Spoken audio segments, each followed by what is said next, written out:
Orange Money, votre clé pour une gestion des paiements sans souci. Que vous dirigez une petite boutique, un salon de coiffure, un supermarché, un restaurant ou une pharmacie, Orange Money vous offre une solution de paiement adaptée.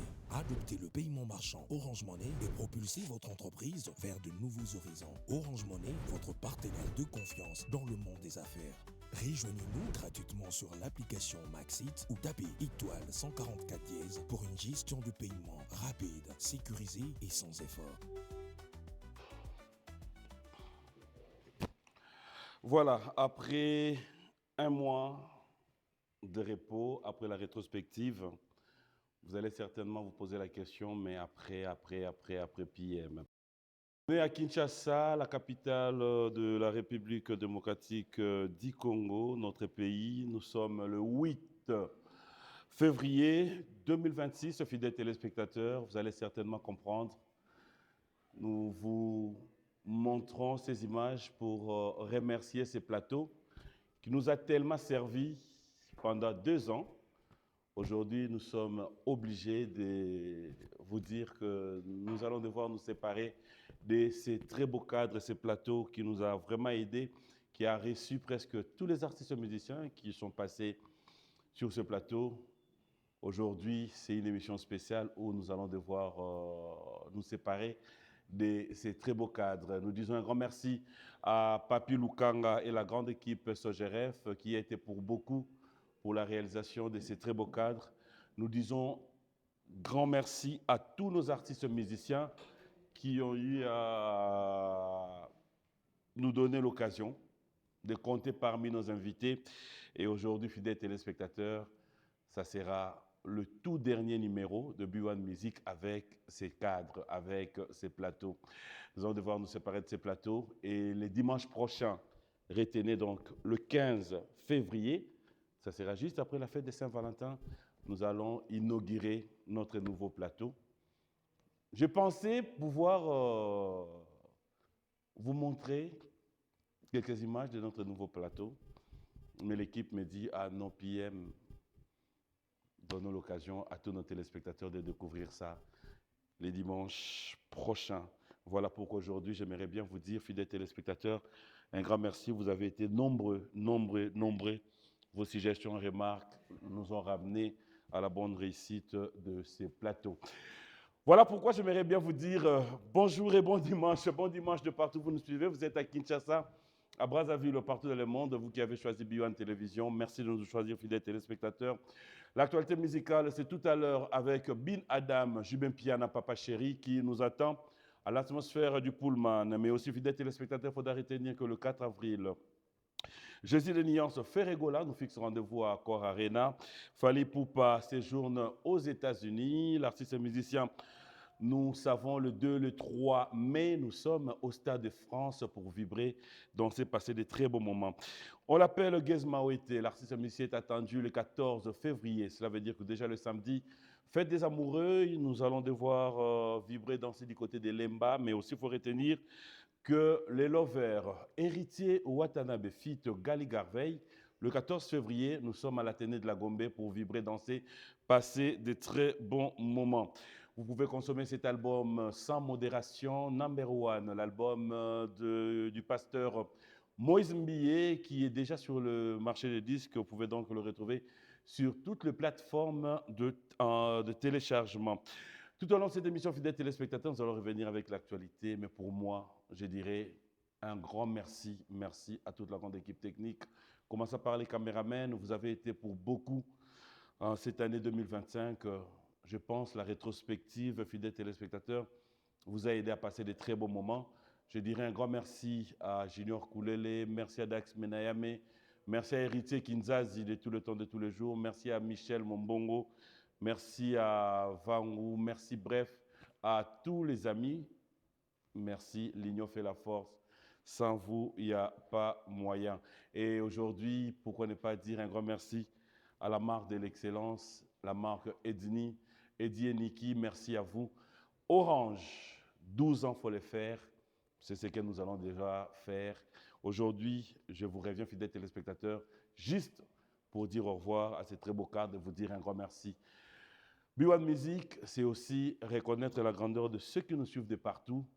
Une émission que je vais devoir dédier à un ami qui fête ses 50 ans, qui a fêté ses 50 ans. On l'appelle Popolo Meonga. Bon anniversaire encore et encore, mon ami et frère. Je m'excuse pour hier. Je devais être de la partie comme Sonia Misso. Je devais être de la partie comme Pati Mayamba. Je devais être de la partie... Mais malheureusement, voilà pourquoi je te dis encore une fois de plus, de cœur avec toi, mon ami et frère. Merci à Junior Poba de nous suivre. Et on a aussi un téléspectateur fidèle qu'on nous signale depuis Cape Town qui s'appelle Dani Mouchni. Merci à toi depuis Cape Town, le docteur Thierry Kandolo. Aujourd'hui, j'aimerais dire merci à Willy Moucheni, merci à King Makiadi. Bref, à vous tous. On débute cette émission avec les savoir-faire de cet artiste musicien. On regarde, on se retrouve tout à l'heure avec notre invité. Voilà, très belle chanson. C'est featuring Ritie Watanabe et Bailo Kantore Diamissi à qui nous disons bon dimanche. Je rappelle donc pour tous les amoureux de la bonne musique, vous qui voulez passer de très bons moments, les amoureux aussi, les deux lovers vont devoir se retrouver sur le même podium. Ça sera le 14 février. Ritie Watanabe, Gali Garvey, nous serons tous à l'Athénée de la Gombe. Fidèles téléspectateurs, j'en profiterai, j'aimerais bien dédier cette émission à un ami, un frère qui a fêté hier ses 50 ans. Je l'appelle ami du cinquantenaire. Bon anniversaire à toi, Popol Omeonga. Bon anniversaire, mon frère, que Dieu te bénisse abondamment. Et il y a Madame Odon Chovo qui fête son anniversaire aussi. Bon anniversaire à toi, la Parisienne. Bon anniversaire à ma fille chérie aussi. Alors, aujourd'hui, comme je l'ai dit, fidèles téléspectateurs, c'est pour nous une émission spéciale parce que c'est une façon pour nous de dire au revoir à ces très beaux cadres, ces plateaux qui nous ont servi. Et je crois que notre ami Papi Lukanga en est pour beaucoup. Nous te disons aussi un grand merci. Et voilà que aujourd'hui, ça sera une façon pour nous de dire au revoir à ces très beaux cadres. Rendez-vous le 15 février avec le nouveau plateau que vous allez découvrir avec nous. Je vais me lever pour recevoir notre invité, celui avec qui nous allons dire au revoir à ce plateau. Il y a Igé. Papi. Il y a Igé. Bon dimanche. Merci. Ça va? Ouais, par la grâce de Dieu, ça va. Par la grâce de Dieu? Ouais. Tout va bien. Ouais, par la grâce de Dieu, toujours. Bon retour, hein? Merci. Tout s'est bien passé? Ouais. Comme tu le voulais ou bien? Ouais, comme je voulais. Non, bien, c'est l'équipe bien. Très bien. Il y a Igné Naoloba, plateau Oesungi, on a 2025. Les lots pour nous, c'est un plaisir. Et Yonde Oyape, couper ça au revoir dans le plateau, on a Bisso. On a eu aussi la Bisso, ma prière, les remerciements dans Nzambe. La prière, il y a Ndenge Tokokota. Plateau Sikapé. Tes prières, Penza. Mais chanter, c'est prier des fois. Oui. Tu repères ça, ma mélodie, moi, on a vite fait tout prier. N'importe quelle.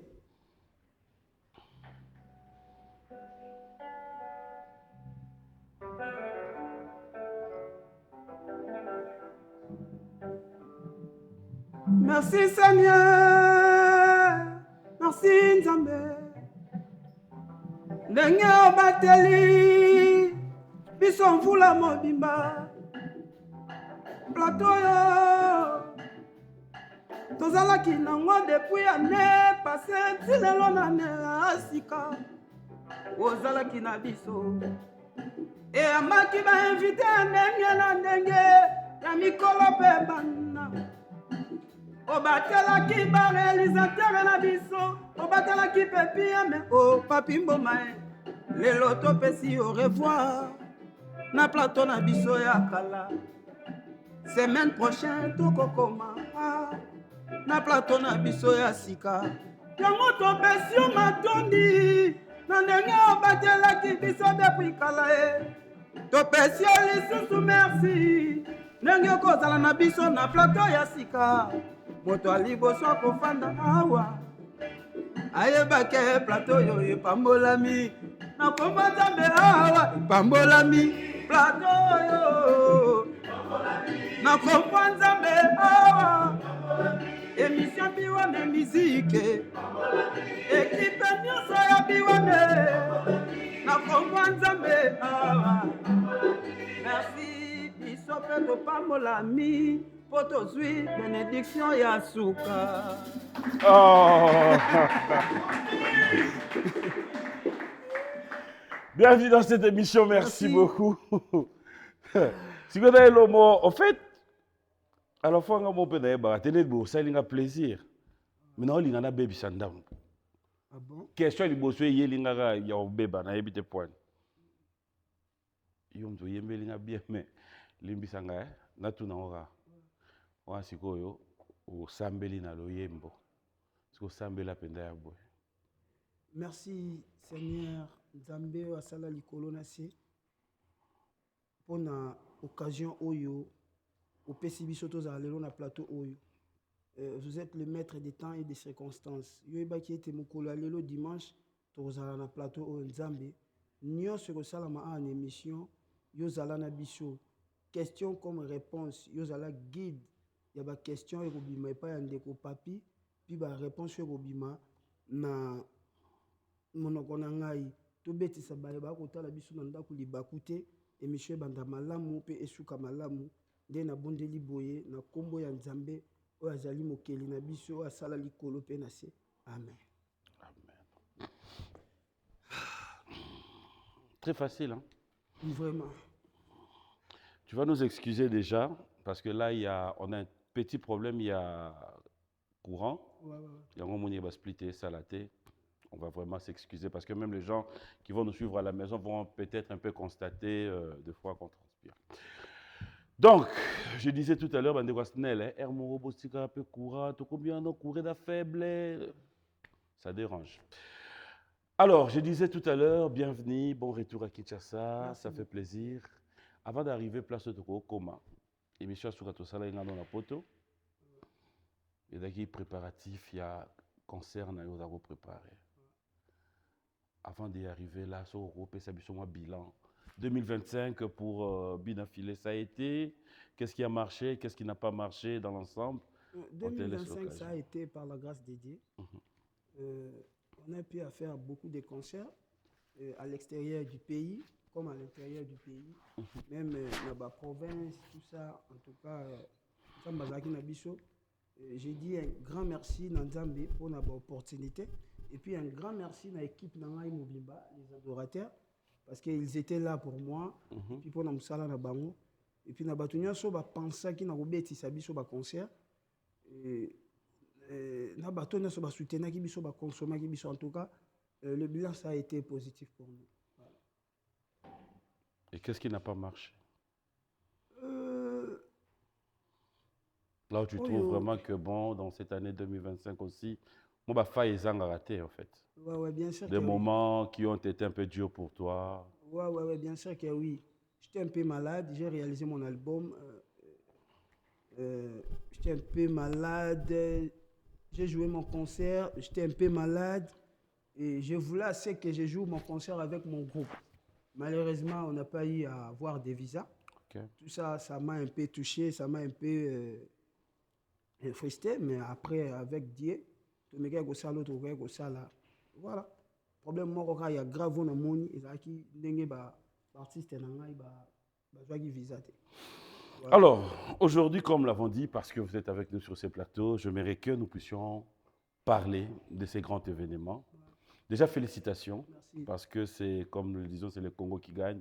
Pour nous, c'est un réel plaisir qu'un fils du pays puisse lui aussi à son tour décider au Tchedat, Batua Sokoli, Balati, Babimi Baye, Batali, Babini, Musique, Basepeli.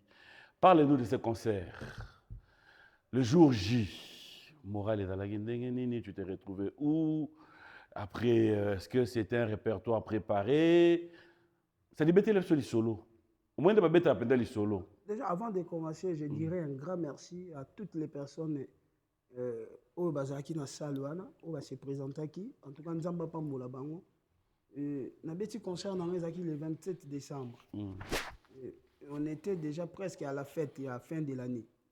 Tu vas dépenser rapport na bana faire des cadeaux tout ça et puis en plein hiver Mais il y avait des gens qui se sont déplacés pour que baya ko assister na concert nanga. Il y a des CEO bautaki ba province, il y a des CEO bautaki na ba pays où ils a Allemagne, Suisse, Hollande, tout ça pour nous soutenir là. Et na pesi bato nyonso merci, c'était pas facile. Puis mutu a somba bilamba na malili puis pendant ba fête aya futa billet aya hotelema liboso ya concert na. Donc c'est une grâce d'abord. Et nayebi kana katu wana bato bazalaki wana ezalaki kaka ba fanatique na ngati. Il y avait aussi des mélomanes de la bonne musique bato bazali ya mutu te. Il y avait aussi des fanatiques ya orchestre mususu. Donc comme ba Warrior, ba Spiritas, ba Gaulois, ba Villageois, ba Wengemen, ba Kofi Phil, ba Kofiet, ils étaient tous là pour nous soutenir. En tout cas, Nzamba Pambola Bango. Concert les acquis bien, concert les acquis trop bien, moral les acquis tandi. Juste quand moi moral les ngebe banga moi muke. Point. Tant on a commis un concert, normalement concert les acquis a fait ça 1h30. Non, 2h, pardon. Mais on avait 1h20. Tant que le concert fallait banda, on a dit na ndaku. Donc on a joué hôtel pemeni ya concert pour nous jouer retardé. Le temps on a commis, on a coûté ba musicien nyon sur la loge, ba betati. On a ce qu'on a mis moi au sol, on a dit mais comment ba tu vas dans la salle, parce que on a déjà ko beta concert tout ça. Non mon hôtel, ba raison moi compliqué. Après mutu na Bercy na pesi mboto, et puis na presse. On les a boués. On a pour se libérer, on va mettre un podium. On libéré, les musiciens. Équipe aux soins de photo. Ah non. On les a, on les lisayo. Les lisayo déjà des artistes. Ah, il y a peu faute na bango teza que artiste bazo utara libanda tant bazo yaka awa. Bazo respecter ba contrat tena bandeko bazo sunga biso. Non. On les a ba melaki bango déjà ba tout le monde ba ko beta ba concert ba melaki bango. Il talaka bercha le bina musicien moko kutu ya Nzambe mameli siko yo musicien mokilinde balobado ba obanga ba mona ndire ba kozwa l'arte ce qu'on appelle ça soza ina mbongo te c'est ça que beta concert après au solo là non mais na futa bango pe après laisse bango que non futa bino là nga boye bike ba misupe bazaki wana ba misupe ba te to beta ya solo la bien bossa solo la bien après to se comprendre ki ba mati ba beti ton concert ici to zongi na loge tout a joué et par la mina indé. C'est bon, combien? C'est un rôle baptisé secret quand même. Mais en tout cas, on a fait un peu merci. N'engé bandimaki pour soutenir surtout l'artiste et en on a biso déplique et bazaki 4 comme ça ba accompagner un drummer. Et puis des chanteurs. Au Sénégal déplique merci. Bazaki a déplique qui encore? Au Sénégal déplique merci. Non, même pas. Oh. Non, la benga mutu. Au Sénégal déplique merci. Te na Sénégal déplique merci te. Sénégal merci kasi. Merci frère Nangai déplique pour ma nuance ndenge o memaki bandeko na biso na Europe. Lelo biso pe to a parmi bato bazo bénéficier pe na acte malamu yo posaki et puis il a acte malamu. Ndenge memé bandeko ko. Donc yo pe ba mission so ba kepoto misu ba ko kima na bango et pe acte malamu. Bazanga te yo kima bazanga te. Hein? Ya okima ya yeba kima te ya tika bango. Kasi on a lobby. Yo po ko tika ba oyo.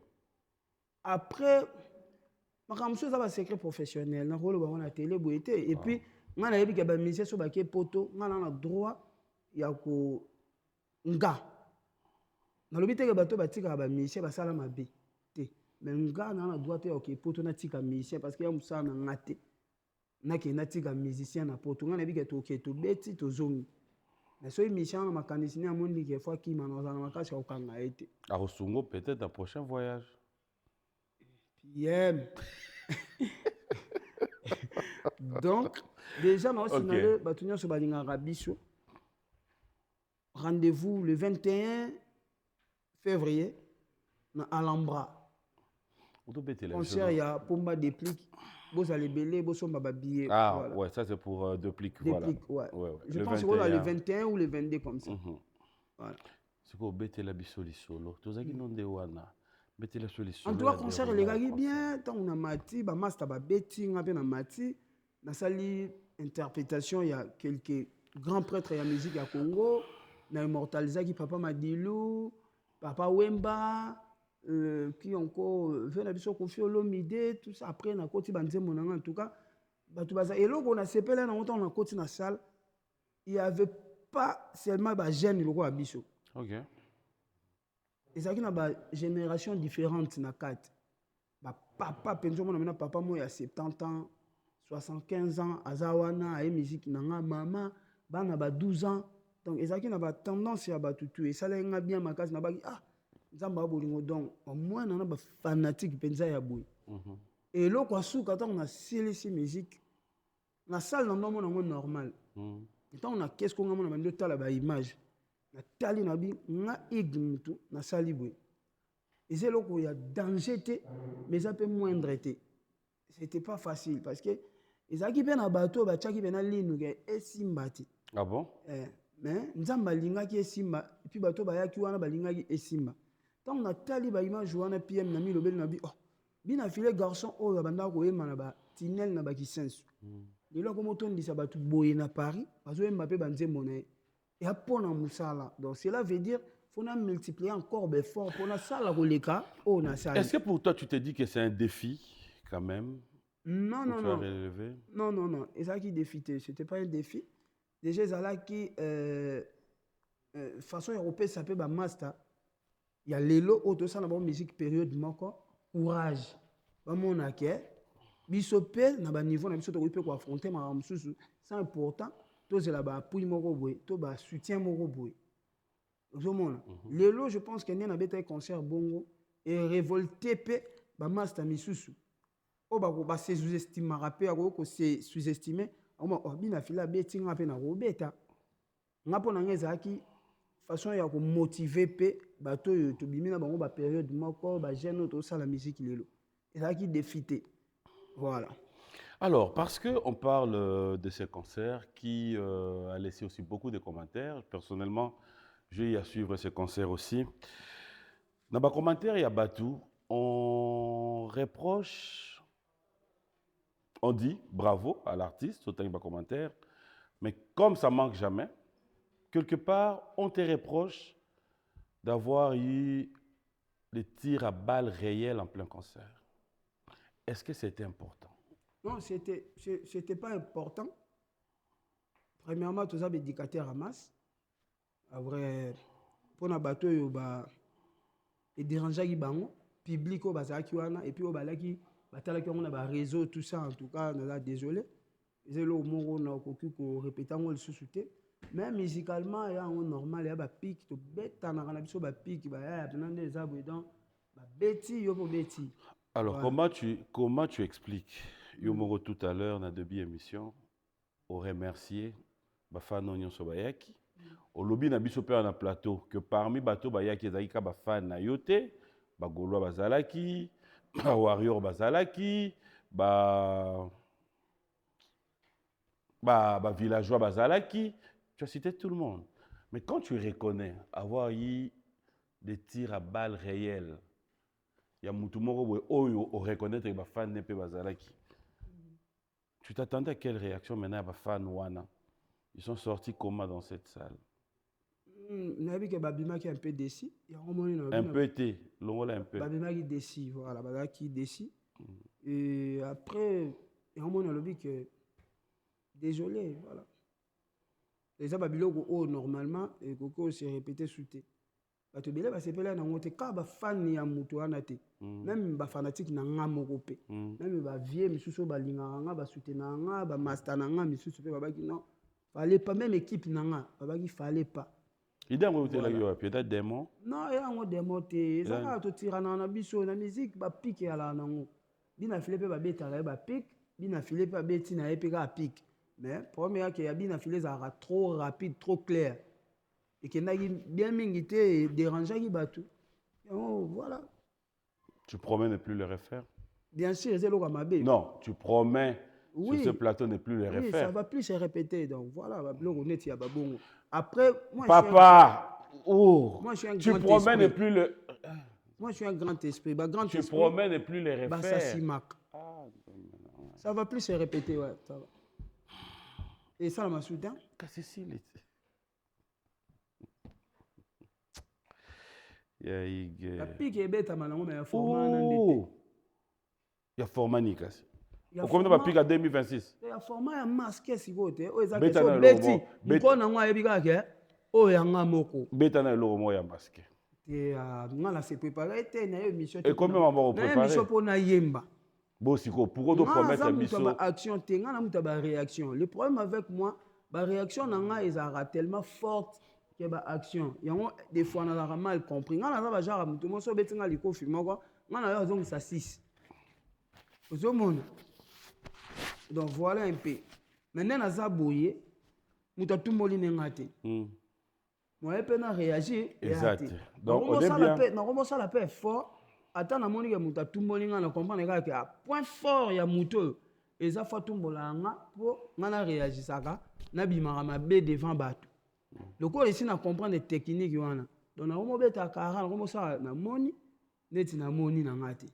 Parce que bato ba ya ki wana concert na nga PM tout le monde a qui on est singa bien afilé na concert non pour ça la polémique bien na concert na yo pour yo betra ba pique bien te ba ya ki pona banzem donc na za l'obligation lobby na ça encore mieux que les gars oyo na uti ko sala voilà donc vu que bato na ba ya ki pas pona ba polémique bato na ba ya ki pona banzembo voilà que na 2026 ça wa biso pe to ko mo yamba bino pena pona banzembo voilà alors fais-nous plaisir.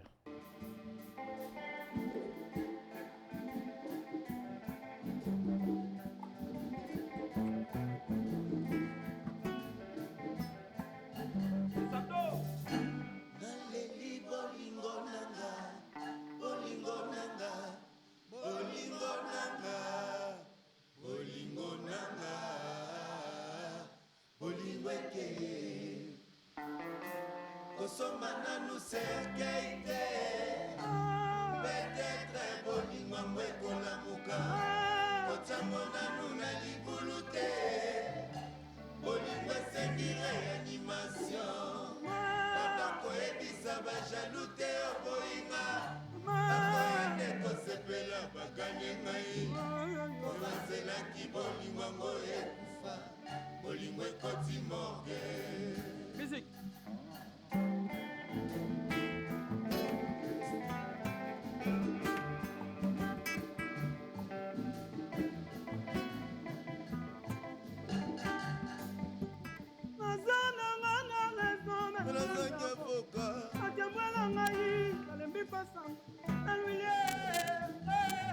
okokaki kozala bongo te olingo na ngai ya kala bimisaki leka yobe nostra mokili koyamba te mpona nini toka bwani lokola nga na yebana konganyete namemi akulu lisumu nasali te motema ezokaka soki lisusu bawili okokaki kozala bongo te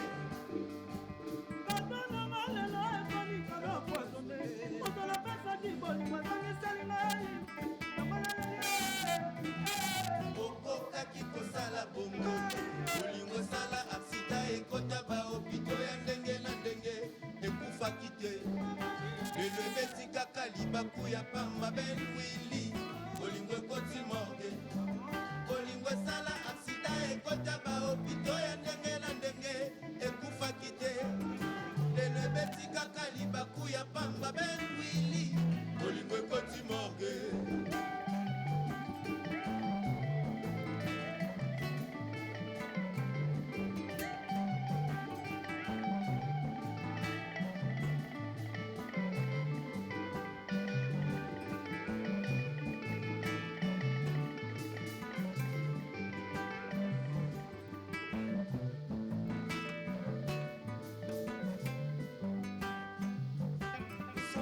cercueil te peut-être bolingo mokolamuka kotango nanu na libulu te bolingo esengi réanimation pamba koyebisa bashanu te okoyima bakoya nde kosepela makani ngai po bazelaki bolingo moyekufa bolingo ekoti monde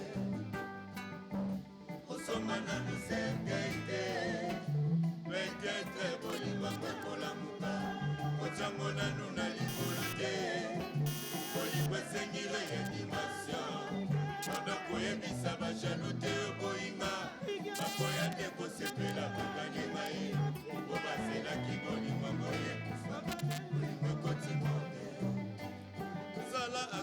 ekota bahopito ya ndenge na ndenge ekufaki te lelo ebeti kaka libaku ya pamba benwili bolingo ekoti morgue bolingo esala aksida ekota bahopito ya ndenge na ndenge ekufaki te lelo ebeti kaka libaku ya pamba benwili bolingo ekoti morgue.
Ungabika, ungabika,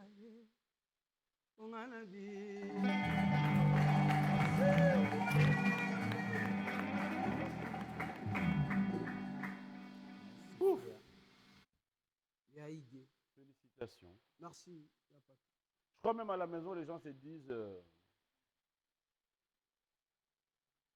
pas fan de Matou Samuel? Trop fan. Moi, fan de la musique chrétienne. Déjà le 14 février, nous avons un chapiteau dans Mbinza awa. Et ça parmi banzembo et salle qui est production. Donc on pas excellence moko na salle il y a excellence moko.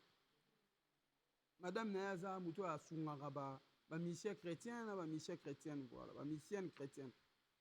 Abina libi na fila beta parce que aime me rappelle banzembo nzambe. Okay. Voilà, je suis trop fan de banzembo nzambe. Des gens dans une église. Au-delà il y a ba face mususu musique. Ils ont imposé biso lelo. To ba réaction mususu ba to ba mona biso. Pour venir dans la famille chrétienne, nous avons une éducation, nous avons une Nzambé. Tellement nous avons une Nzambé quand nous avons une Nzambé. Voilà. Yaïb, moi ça me fait plaisir que tu parles de Dieu. Ça me fait plaisir aussi de te voir dans la dimension Oyo. Alors, 2026 s'annonce bien. Déjà, il y a des productions qui commencent. Mais personnellement, ceux qui n'ont pas plateau Oyo, le but tout na yo. Le défi na yo, il y a 2026. Travail, kaka. Je pense que avec Moussala, Moussala n'est au bout de la bicho, maman on y a besoin. Et au bout de la bicho, concert, voyage, bonheur. En tout cas, défi na ngeza Moussala. Déjà ndenge na boye na album na marché, mais na obimisa susu, banzembo mususu. Oh. Là, voilà. Pourquoi? Parce qu'on a changé le système. Ça, le système était au seul album, après 1 an, 2 ans, on est sur le album. Non. Donc, comme le système à collège, nous avons un master au Bazawa. Tu as la tolamuki, tu as mis un moment et Anthony Mabeka. Tu as dit tolamuki, tu as mis un moment fil indien. Tu as dit tolamuki, tu as mis un moment bina fil indien. Mais bon, ça pour montrer à nous. Donc, en fait, comme on a un système trimestriel, donc tu reçois 3 mois. De se focaliser dans un moment. C'est une bonne promotion. Tu as un album. Tu as un album dans la carte. Donc, on a ça sur l'album. Oh. Ouais. J'espère qu'on va retenir mon bolo. Bien sûr. On a ça sur l'album.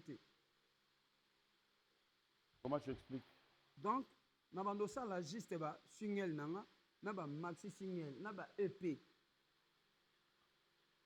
Ouais, une idée à Siga. Ouais, ça.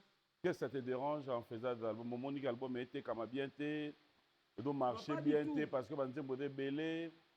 Non, pas du tout. Et ça, le système on a bien en ligne instauré. Tout le monde a un peu dans Libanda, tout ça.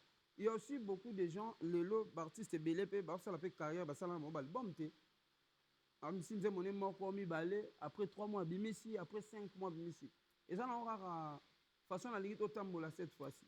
Donc, tu vas mettre ça en bon. Compte tenu, nous avons ça la biso grâce tous les jours, tu comme Banzemo. Banzemo, nous avons inspiration dans le lelo. Et nous avons fait bimara lelo. Et là, nous avons se passer dans le lelo. La réalité est lelo. Mais après, tu auras du mal à pouvoir gérer Bateau Bayar à ce qu'on ressemble à Banzemo. Non, parce que dans l'album, on sait que tu as 12, 13, 15 titres. Les gens viennent, mais maintenant, là, si tu te mets en position, single, et que tu es adorateur, mon corps. Ça n'a pas ça sur l'album, de façon, il y a officiellement. Non, ça, c'est bon. En fait, dans le studio, on a 12 titres, mais on a par exemple, 3 les mois. C'est quoi, les mois? Tu as foutu un bongo. Si tu as 6, tu as 5, tu as décembre. En tout cas, on a une idée. Non, ça, là, tout se comprend, on a une idée.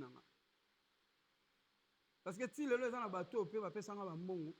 On est limité. Où est-ce que tu souhaitais que tu sois au Koufi? Non, non, au Koufi, tu n'as pas. Mais c'est moi, Congo, à Zambon, à Batou. Il y a un sale Nzembo. Pour le Nzembo à Koufi, album est bimaïté. Ah bon? Oui. On a évité, voilà. Et ça, le système à Sika, tu vas mettre ça en haut. Je dis que c'est moins compliqué, mais tu vas mettre ça en haut. Voilà. Alors, parce que tu nous mets déjà la position à Kobanda Rosé, là-bas, single. Donc déjà là, on attend dans combien de temps? Non, c'est dans le mois de février, au Karatom, ça titre mon réconciliation. Là, déjà le 8. Ouais, dans le mois de février, tu vas fin. Comme ça, nous avons un titre de réconciliation. On a appelé ça maman, maître Merlin Wangata. Tant on a monné maître Gilles Mafuta, les mannequins du barreau, et puis maître Armel Kalongi. Donc, ça nous avons un titre de réconciliation. Pourquoi réconciliation? Réconciliation, c'est l'histoire, il y a 2 personnes qui vont se séparer. Moi, c'est dans mon bal. Moi, c'est ce qui on s'est retrouvé. Mon bal, il fait ce qui on s'est retrouvé. On a même un sala bango, baza destiné baza ensemble. Parce que ligolo ya ba fier, ya ba dispute, ya miswa bat. Ya ba ko swana ba ko bunana bango. Ba comme une incapacité ya ko se réunir encore parce que ba tala mokile loba. A façon to kende là, to swana na ba réseaux sociaux, ba famille bunna. esimba te.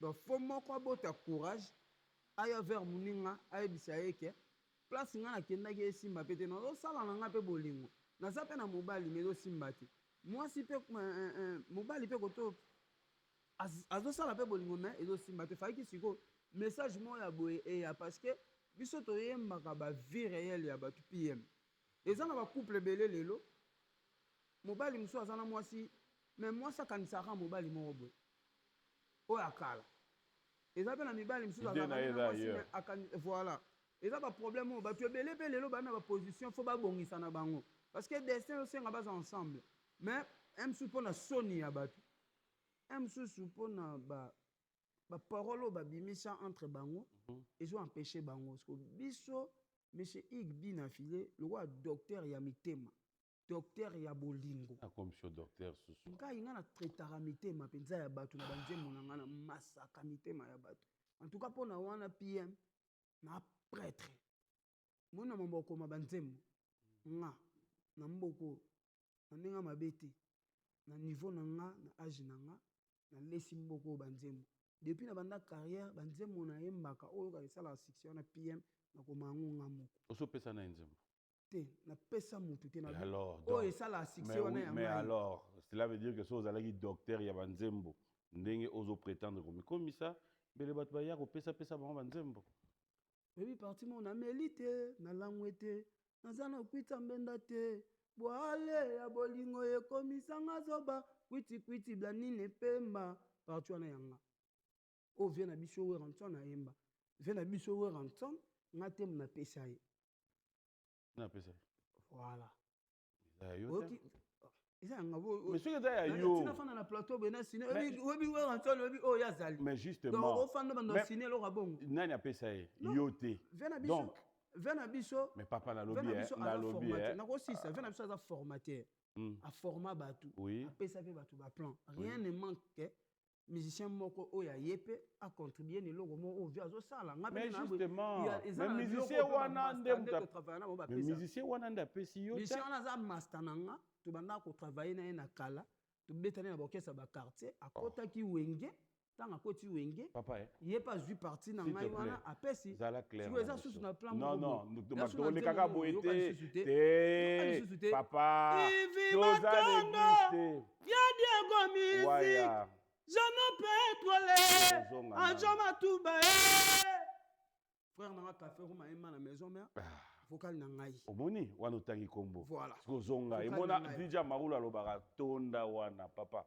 na lobby wana maestro malembe o apesaki were maestro voilà nani apesaki maestro kasi maestro tozantona travailler nani apesaki na pesa ki eta jouer loka master na ye bando travailler ensemble à l'époque donc ça yote a jouer loko na ngai apesi yo mona te nde nazoloba na le nani apesi ye masa na ngai to bando travailler à côté orchestre ya munene biso to continue ba orchestre te a jouer loko masa na ya ça yote et puis vocal eza yanga te ndeni mon frère na bandeli sous question aussi opesa nani nzembo nga Ig Bina Filé na pesa mutu nzembo te officiellement na pesa mutu vocal te officiellement mais ça na babiloko nanga oyo eyemama na baorchestre todi prouve biso eza ya yo parce que yo opesa te si yango na oyemango to bayembango balobaka Bina Filé okosa ok yembele so ebilo nyonso yo batu opesa batu te bazwa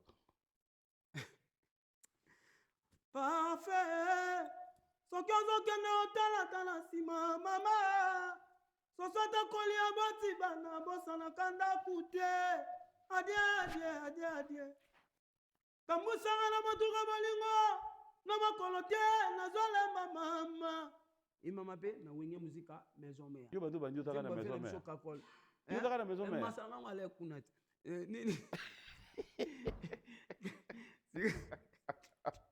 au fait il y a na monde la maison mère wana po peut-être mouton na oya na epe ko répondre te papa ba vérité ozolo parce que preuve nini to ça moni vient na tade de motikile ay ma vocal moko moteme miliki kele zanga pièce de rechange kito ibula kei mami bakemba na fami otelengana pasi tumbe tikete bachelinga elamba na ngate yangai Yo moko vraie version nango za oyemba onde.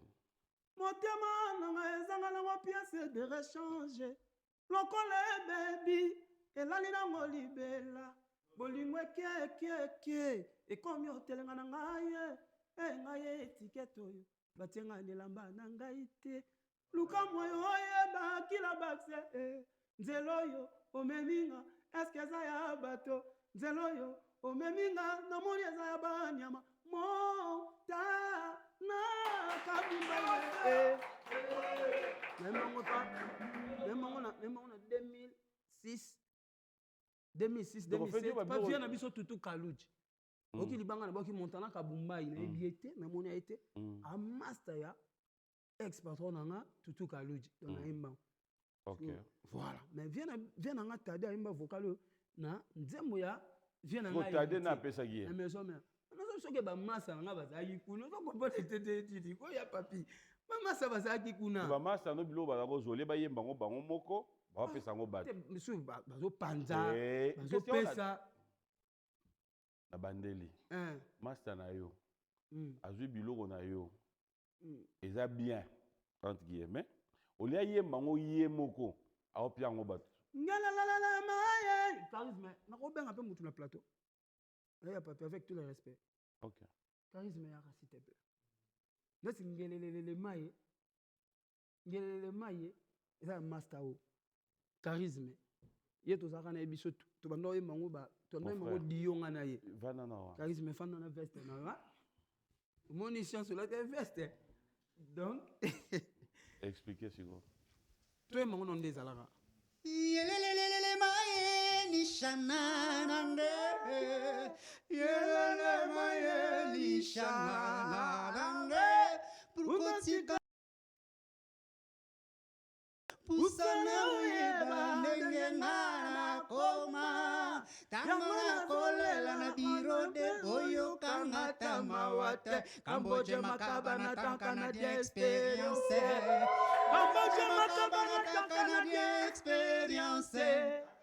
Voilà. Mon frère, moi, il est bon, il est Nani. Et comment il y a un makambo ba ninga ba yemba? Café ou même la vocal bobimba. Ya bobimba, ya café. Yemba sko na café room. Yemba na café room. Te ya kena ngelele mai ya yemba ngo defo. Ngishanga na be. Utatikanga na pasia bolingo. Usala yeba ndenge na koma. Yangona zole na yangyama oyo kangata mawate. Café room na bolingo eso. Café room azwa kyangwa. Pana ngati. Yom to pesa ki. Wana pesa ki direct. On lobi siko bien. Te. Na go continuer. Nga na natif ya Kisensu. Mais na bande ko ya ko travailler na matete. Na matete nazaki na ba master o to bande ko travailler na bango to travailler na ba tunnel. Ba Robino Mundibu, ba Ibrator, ba Yasser Arafat, ba Oma, o za le na quartier latin. Na tangi Yasser Arafat, ba Prince Jair Zino, ba Jonathan Kochman na matete. To zaki belé, ba misu ba bima te, ba maestro Fabregas. To zaka bisoto. Ba masana nga to zaka na Kisensu, mais nga na créer famille musu na matete na genda ko travailler. Autant on a travaillé. Ozo biloko oyo ya ye. Malembe mon frère. Odo lo bano bien. Kobe bisate. Yo soko longo Kisenso. Ozui biloko na ye. Oke bimela ngo gang na tinel na matete. C'est là n'expliquer yo. C'est là n'expliquer yo. Non.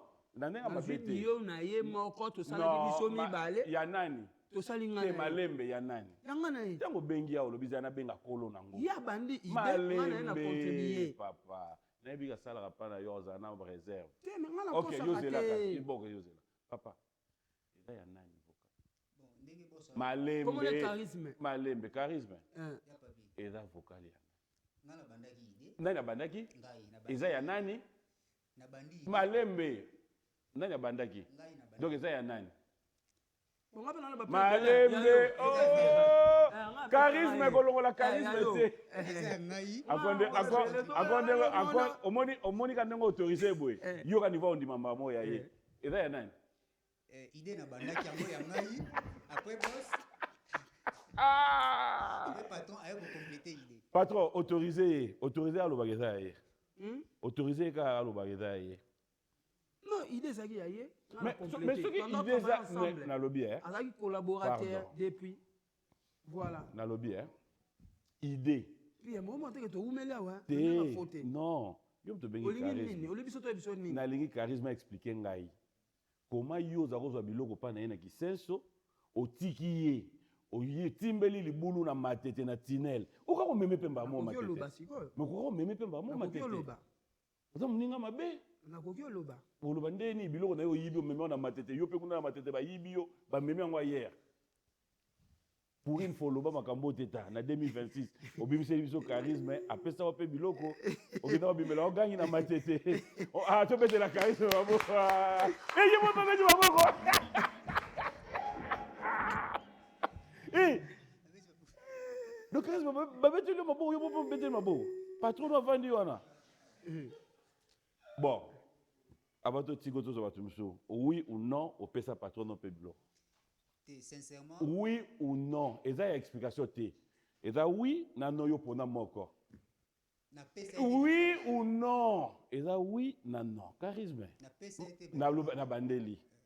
Oda na oui, oda na non. Oui ou non, on doit idée moko pesa patron. Papa qui est là. Il y a Kende. Merci. Merci, Kende.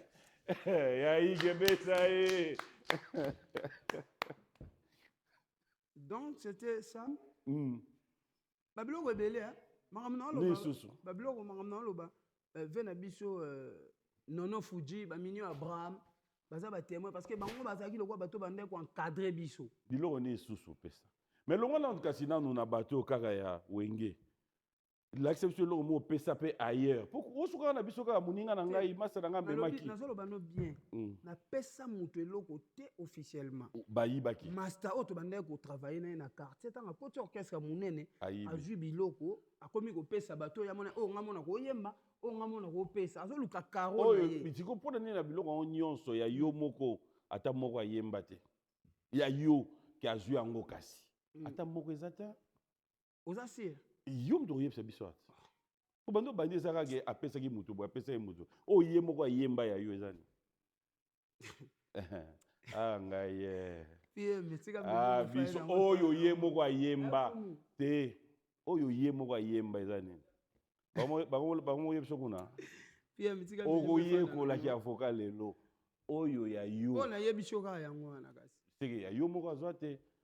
Comment on a bloqué on a open pesa na ngaba c'est ça danger te okozwa pelo na nga foza notable mona nga po yemba ngo foto za na capacité ya voix moko ezala ka pe donc okozwa eloko na nga okozwa eloko na ngo lobi ke non eloko oyo so na pesa ngo tade a yemba ngo bien nga na ko yemba ngo te meza bien na nde to sala nzembo eloko peso ekoti et ça là. Donc si je comprends bien yo za docteur il y a ko penser mité mabat. Voilà.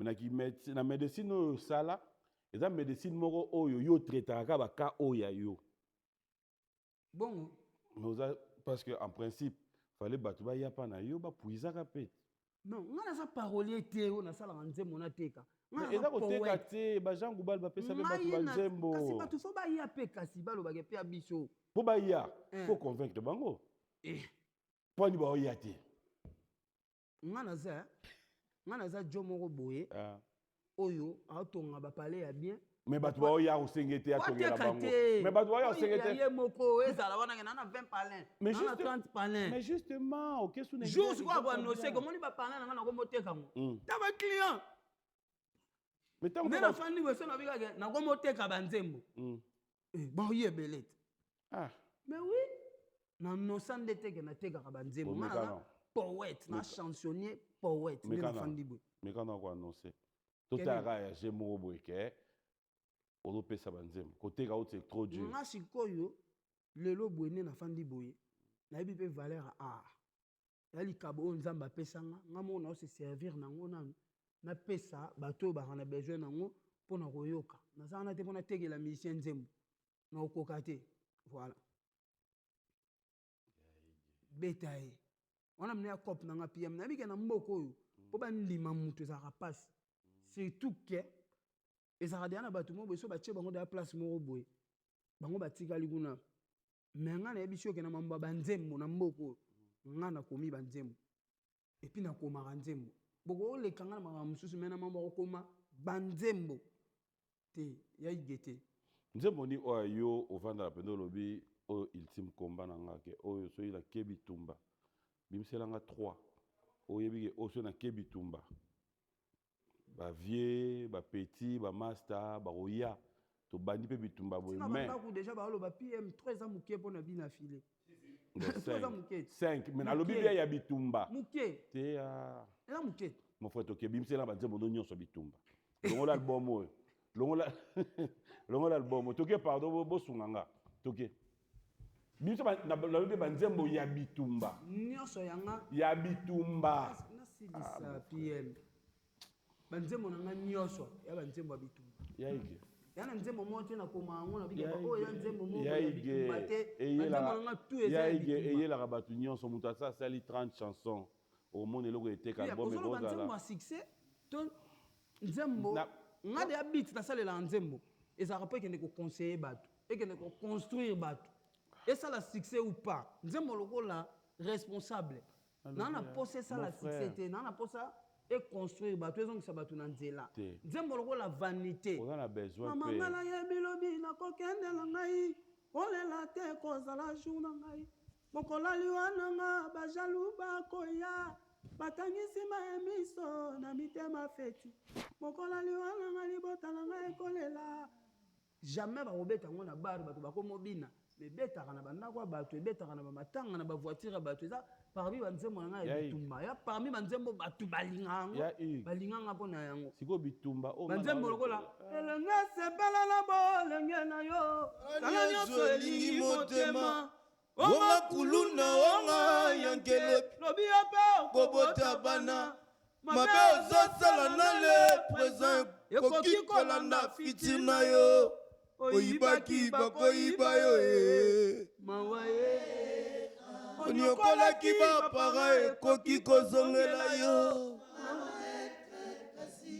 eza nzembo ya bitumba kote conseil bato wana mposa te ebeta na bar bato babina me econseillaka bato bato bi nzembo wana responsable c'est bon nzembo lokola yango wana liteya nakopesa yo ndeko soki bapara baza na makoki yo profite otanga ebele to ya moke yo nde ozwa mayele mpona avenir na yo basekaka mwana mobali te soki nanu akufi te kasi bakoki mpe koseka yo soki omemi vi na bujoba tala lelo sor na yo basala banzembo ya bitumba yango donc ozozongisa jeunesse na conscience na baparent na bana na bango bafandi bazoka bakompana meke no jo aza mystique nzembo lokola lelo nakangi yanga bisaka o nzembo na yo oyo nzembo na yo nzembo ya bitumba o nzembo na yo omoni eza nzembo ya bitumba mama nake okompa eza nzembo ya bitumba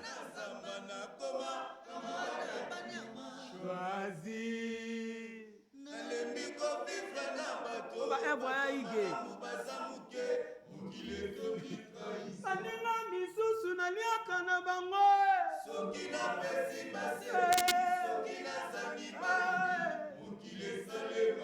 ebongo mwasi napesaka 1 million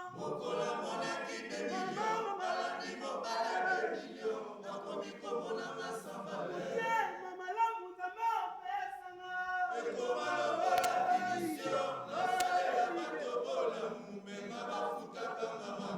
mesimba motema langa naina bakinosate polisuma moto moko ekoki koyinisomoka mobimba shwazi matata mama nake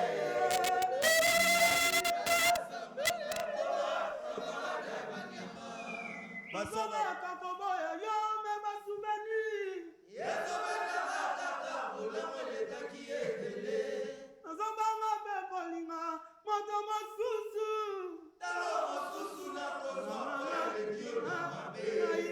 naprefere nabongisa nzete nanga ekangami yololula nzete ebite kokikobotaungaasa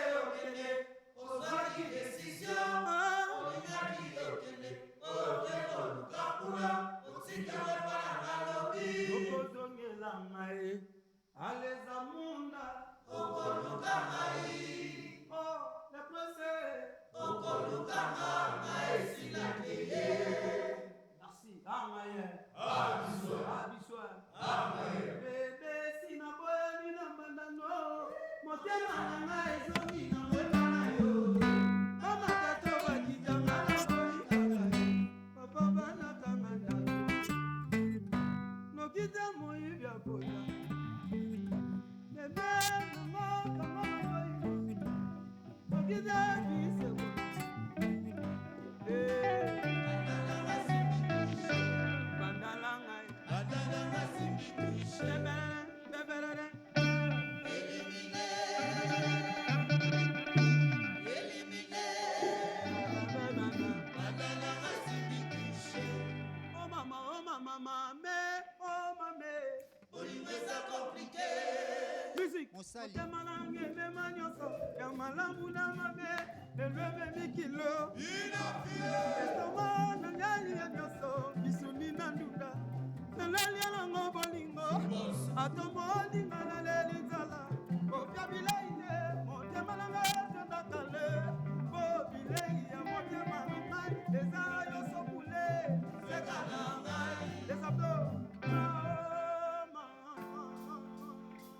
Bolingo eza compliqué.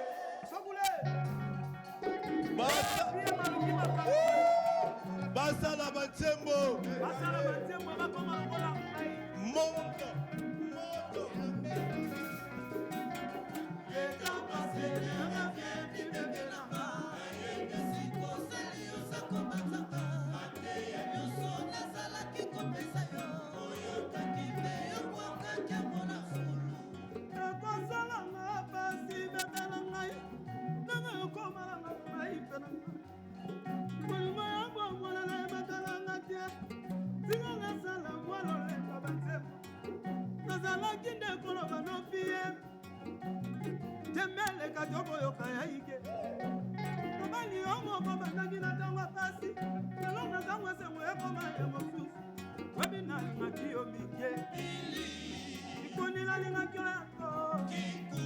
Awa hello papembe pasuki bolingo nange pasuki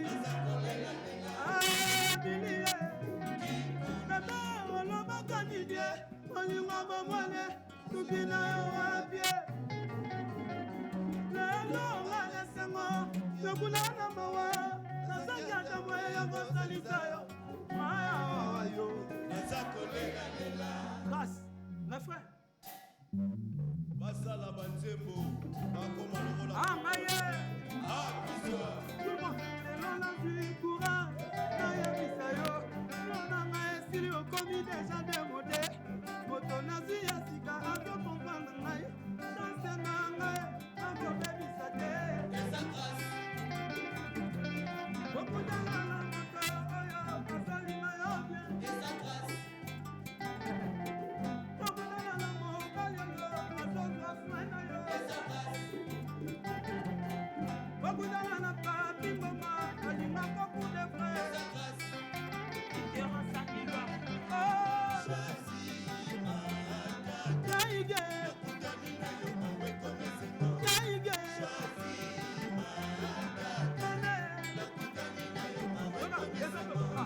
nakanizaki sokokei nazongi ya zero tokozalaki no mopayo ya kikolo biokende apres kolela na telemi nasi desizio nalelaki to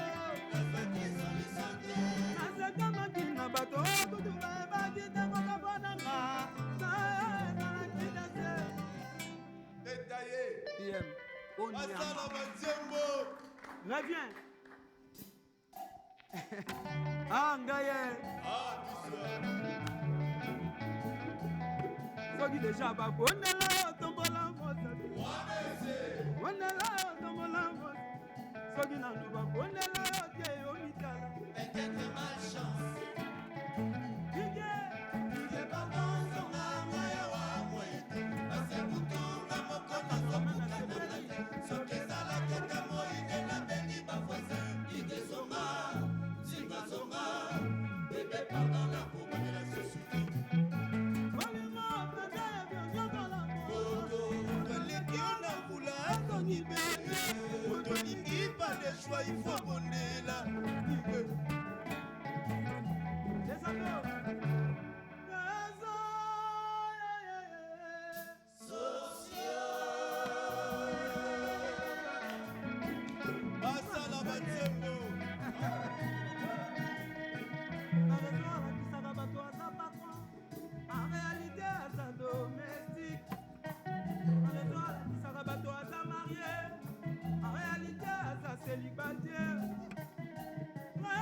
libala motema na ngai yo nayebi oza no mosika motema na ngai eza pembeni no fongola na kota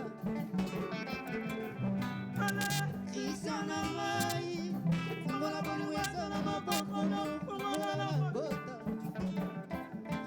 motuna nini eza ngai ano isayode anona bolingo eza mboke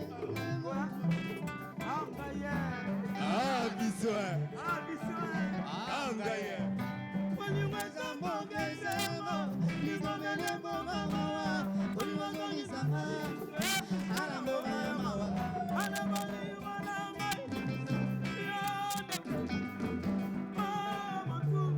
Mijobota melinge vitesse bolingo na ngai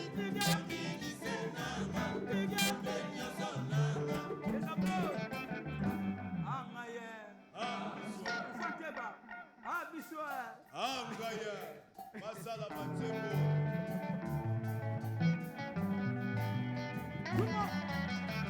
Yasikezake Yakalezake Namondalo Nubalukadesina Moko Papi Atalatala Namondalo Tozobalukawana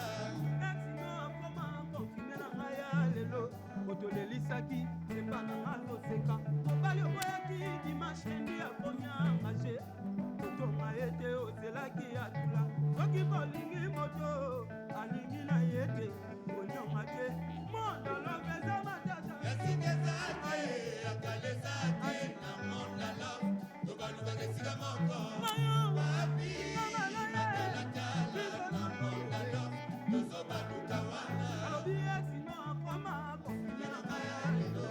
otolelisaki epa na nga zomwenya mwasi oboyaki dimashe ndi akomi engage kotonga ete ozelaki atula yasikeza te oyo yakaleza te oyo na mondalo tozobaluka ango Yasikezake Yakalezake Namondalo Tobalukadesina Moko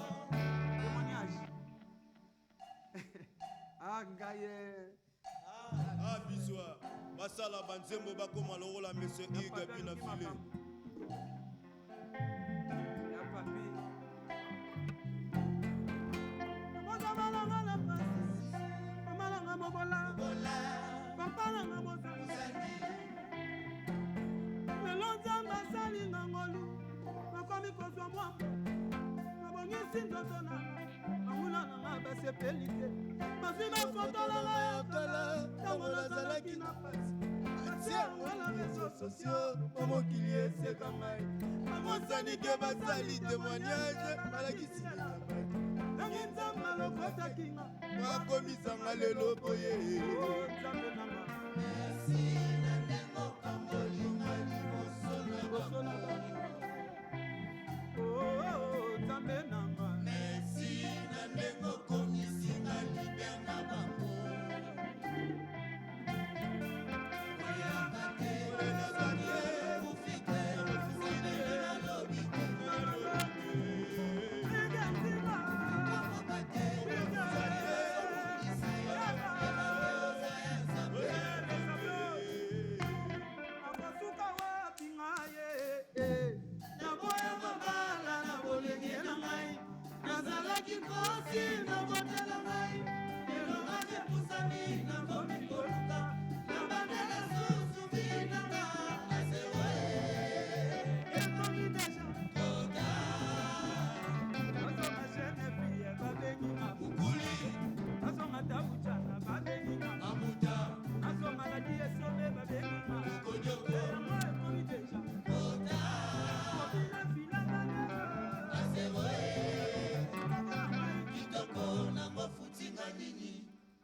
kitokwa mwasinda kwa libala nakufela kinanga ambiance lelo age nanga ekusani nazongela zero nalingi nazongela mobali ya vinanga iliki kuni epesi ya bali ekomi kota kobanga nanu te kolelisanga nanu te okimanga nanu te lelo aza kozala pene mpo bayoki te nga napusani lelo yo nomizaki na besio mokongo kaka bango bakoseka ala ndoko balebisa ngai ebelalinga mpona bolingo tika kobuna mwana moke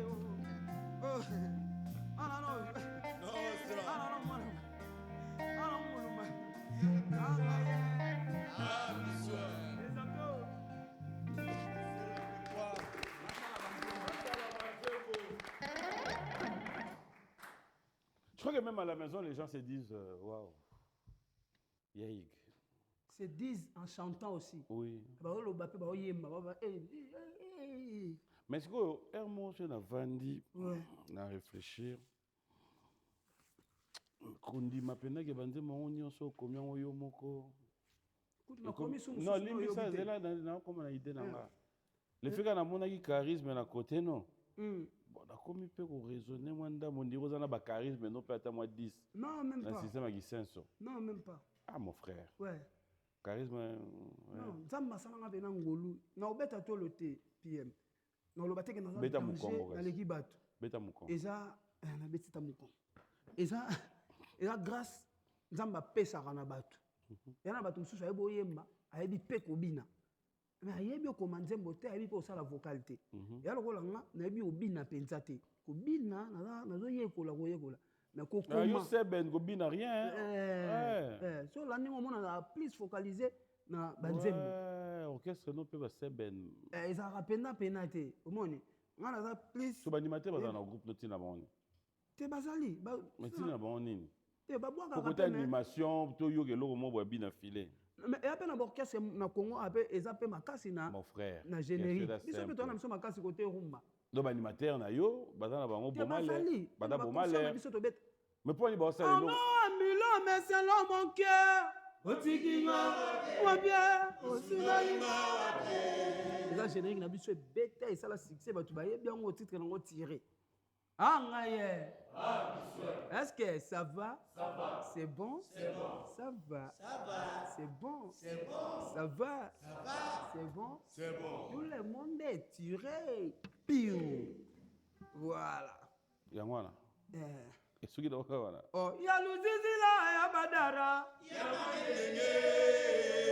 Nous allons ba plan. Papa Diala este.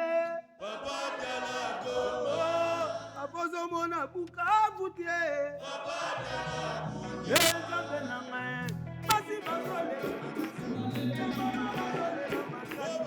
Basi bakole. Ibale mabolo mola se. Baba baba.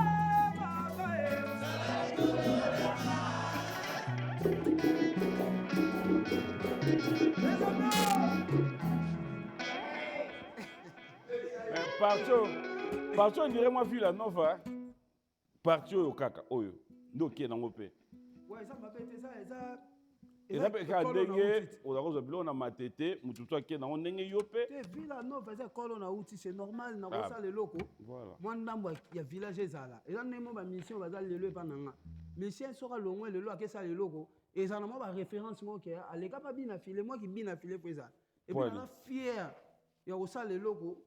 Ezala mwandambu ya village na kati parce que villa nova ezaki orchestre na biso muto salaki. Donc ezala kwa na même pe mwandambu eteni nanga. Voilà. Les charismes pe bosala na ye makamwa ensemble. Wana masana nga pena. Ah, OK. Ah master non? Ouais, moi âge moko.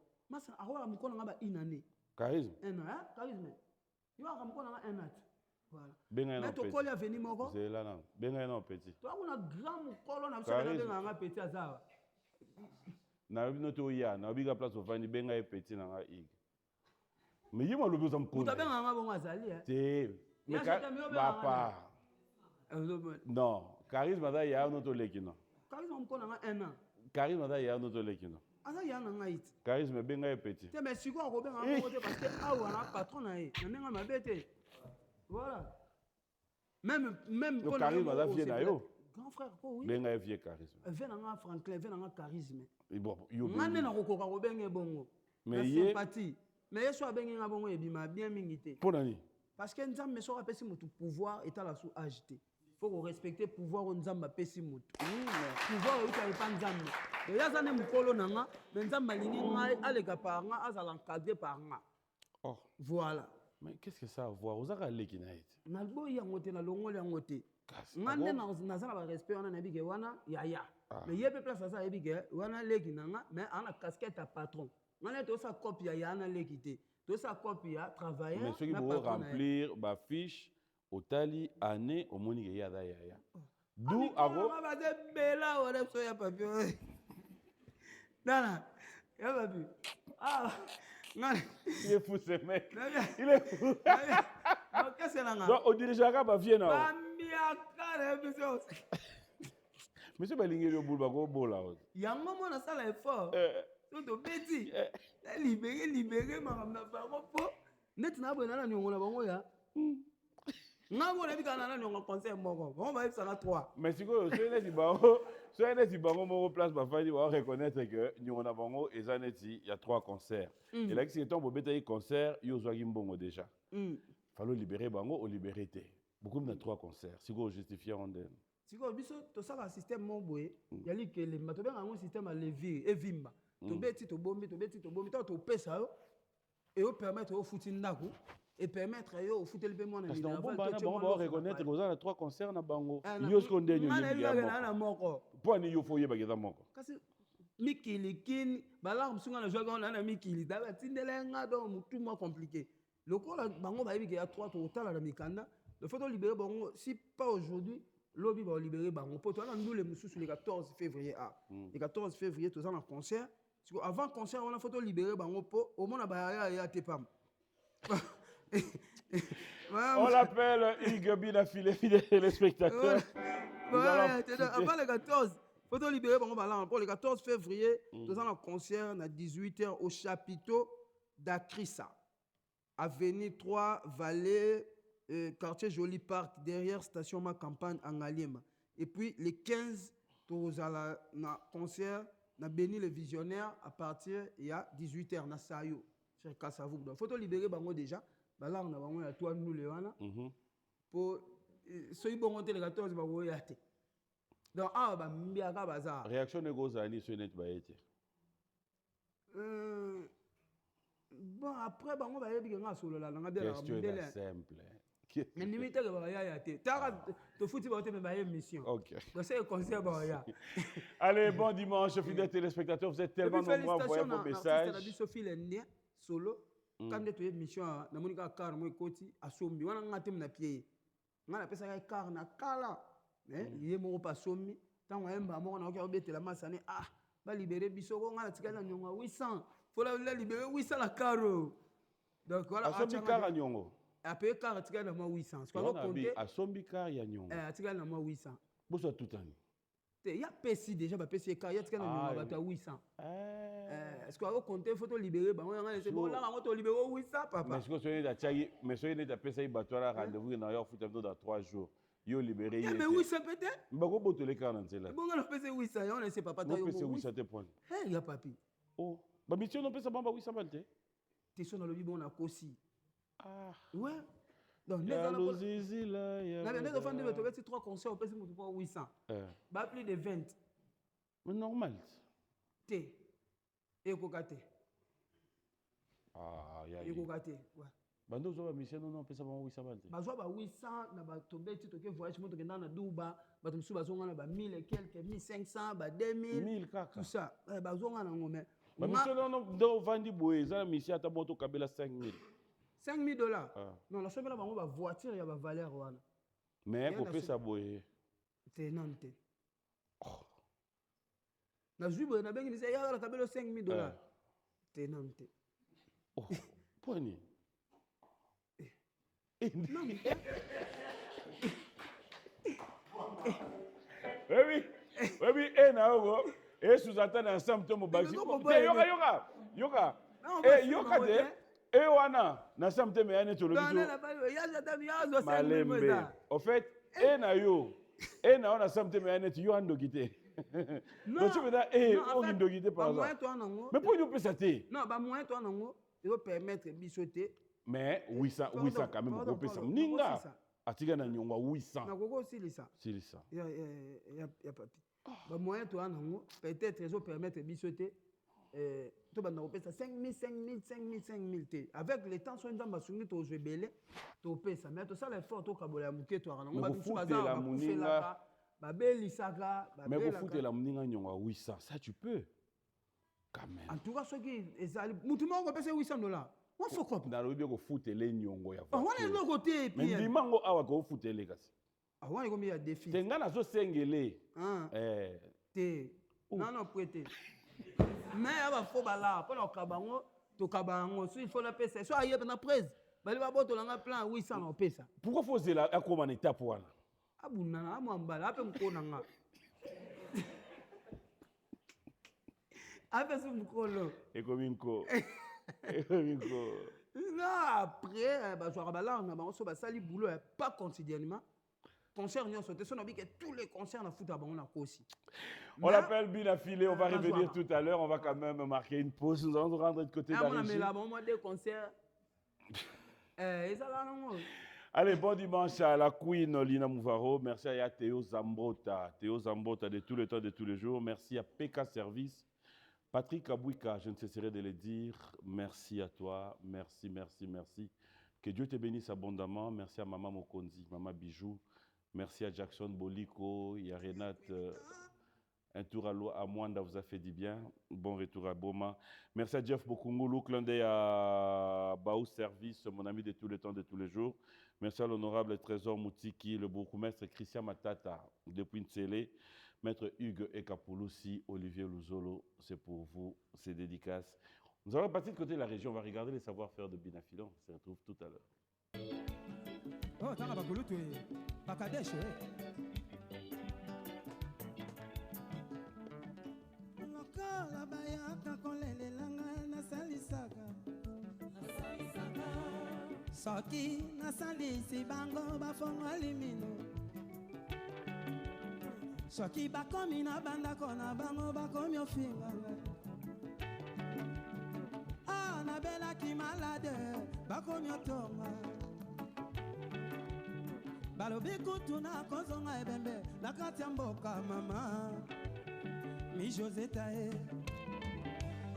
botikanga nafanda nanga bishosenga bakolukanga na kufa natikala dona ngai kombo nanga ekomanda sukali po batongaka ata batanga kombo ya nzambe yanga ndeleki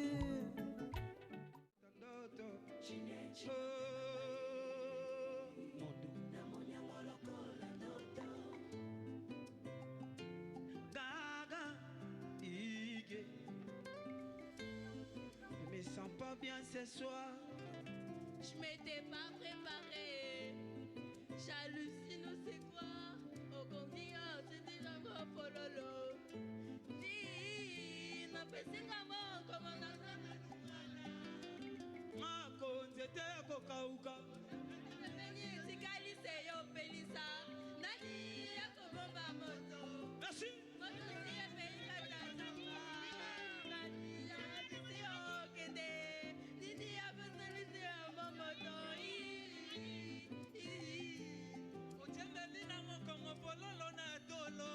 Merci. Applaudissez pour vous-même, s'il vous plaît. Angaye. Ti. Opesinga mo kongo nazana nu mwana. Voici le roi. Afo Makaya. Ngosala ngapasi bebela ngai. Keo koma langa ponga ipela ngavo. Monika ya bomwana na eva kana ngati. Na mito kakiko kawana viko. Nazala kiko no bado wosantu. Mona wana reka mingi toko zanga ngai. Monika ya bokoka wakina tamo pasi. Negala tamo eseme komi mumano. Mabina ninga kiyo mingi.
Voilà, de retour sur ce plateau. Merci une fois de plus. Je m'aimerais rappeler, dire félicitations et bon anniversaire encore à Popol Omeonga de tout le temps, de tous les jours. Sonia Misso était présent.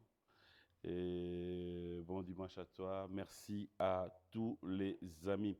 On va dire un grand merci comme ça à Maître Paul Djunga. Merci à Patrick Baraka, Christian Kabassé, les beaufs. Et bon dimanche à mon beau-frère Bosco, clin d'œil spécial à Germandé, Honoré Kitenge, merci à Elo Jakwala, Ricardo Lumbu depuis Paris, merci à toi, les grands Mafuta, merci à Dekos Moukoko, Gaël Imbi Procédure, Eric Nkouli, Tatoun Tsumbu, bon dimanche. Alors, je reviens, on a regardé les images. En fait, ben, poto, baoye manze mono menakindenga poto. Et ça lui est bien. Très bien, en tout cas. Yango moni a opesa nzambe merci. Yango moni na oloba. Il faut travailler sur makasi pour que le lobby to beta lisu ba salle golega o. Déjà tous on a deux dates. Date mo en Espagne le 28 mai et puis le 11 juillet. Na Savigny le temple na le millénaire. Wana eza production ya vient na biso Golf Kizola ACK production. Yende to sani makambutu donc si tout va bien à partir le 20 le 15 awa to publier ba fiche na biso officiellement to fond la billetterie donc ba to ba ke to zonga sous na Paris na été donc voilà on a tout on a groupe j'espère à chaque fois na o kenda ko beta concert na linga toujours na ke na groupe na nga ya papi moni ba musicien na place ba fandi bongo ba o ba kota ki ambassade place ba fandi ba bena ki président na biso alinga ki tokeni parce que to kota ki ambassade to tchaki misapi mais ambassade pesi biso visa te la pire raison ni bon, ils ont raison, mais on a télé, c'est pour se protéger, protéger l'ambassade. Pour l'année. Est-ce que ça? Mais attends, Mbappé, ça a raison. On va te dire non, insuffisance, ou bien raison, voyage d'Abino. Non, il a professionnel, il a télé. Ça cache rien. Ça cache rien, une raison à refaire visa. Pour nous, il a professionnel, il a c'est que Maramba, c'est que très grave alors. Non, mais ceux qui parlent bien, c'est le mot bon, ça trouve bon, ça va. Mais il y a bien par rapport à Nino, il y a bien ça que ba master ba kotaki ba visa te. Par contre, il y en a ba tout mususu a pena bongo donc ngana ndo beta musique sans ba musicien. Dans ebi ku te que faut ba sengela bango pe équipe. On va activer des mois banyo ya. Okolo wana makam no mo to suki na intérêt na yo me faut ka ida na batu misusu. Wandoki mo boy. Wapenandoki. On veut nous bien mon commis batu misusu batu wana ba epse ke ba ba kota wana. Wandoki mo ba telemi ka wana. Ali ka te ma wana. Kumu. Chance kuto leki. Mais au fait des années mukusa mutamwa lata na nzoto hein. Chance kuto leki oboyi no te ma na PM. Oh ya papi. Na bien. Tobi mana makam no to kota na Toko tano mokili là. Monsieur de côté mokili de monsieur aussi la boîte. Na bien. Oh là dans les réseaux sociaux ba jour. Wana omona. Omona ba guerre ba makambo ba musicien, o attirer oyo. Omona ondene.